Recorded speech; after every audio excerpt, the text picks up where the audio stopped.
Welcome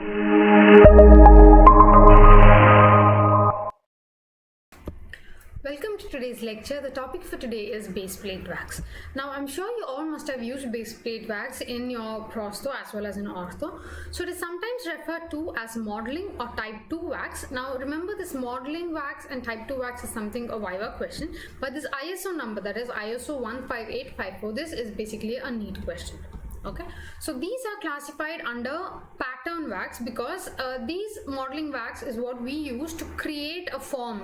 It helps, we create a pattern over which your acrylic gets formed. Okay, let it be in case of ortho appliances for creating a base or creating a base design, we use this modeling wax over which we'll create the acrylic base plate. So it's because of this they are also categorized under pattern wax. Ideally, these waxes should be easy to carve, should not chip, should not break when you're trying it in the patient's mouth, and should boil out without leaving any oil residues. That means if you put it in boiling water, it should not leave to any oil, should not float. But however, if you notice in your prostho, when you put this hot base plate wax in the boiling water, you do see some kind of oil residues. So what are the basic uses? First is to make occlusal rim in case of your prostho, wherein you make the occlusal rim and then you do the tooth setting. To form the contour of the denture after the teeth is set, that is, once you do the teeth setting, you want to contour, right? You want to create the root eminence and your root prominence, root depression. So it is even used for that. To make patterns for orthodontic appliances and other processes which are to be constructed out of plastic or acrylic.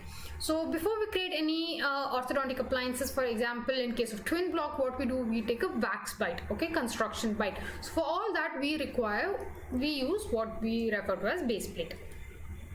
So classification is type 1 is soft for building veneers, type 2 is hard to use in mouth for normal climates, type 3 is extra hard to use in mouth in case of tropical climates. So in case of tropical climates, the temperature itself will be very hot, so the wax would easily become very soft. So what we need type 3, that is extra hard. Okay, so this is usually supplied as pink sheets. I'm sure you all must have used it because you all would have done your teeth setting, the denture setting, even inpatient or in the prostho lab. So these are called base plate wax. So composition, it mainly consists of paraffin or crescent, which is 80%, bee wax, which is 12%, carnauba wax, which is 2.5%, natural or synthetic resin, which is 3%, and microcrystalline 2.5%. Now these are important in order for your questions, that is theory questions. You have to remember all this percentage.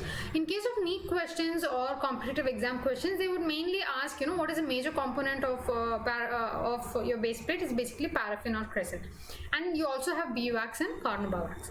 So these are the most commonly asked questions in case of your NEET.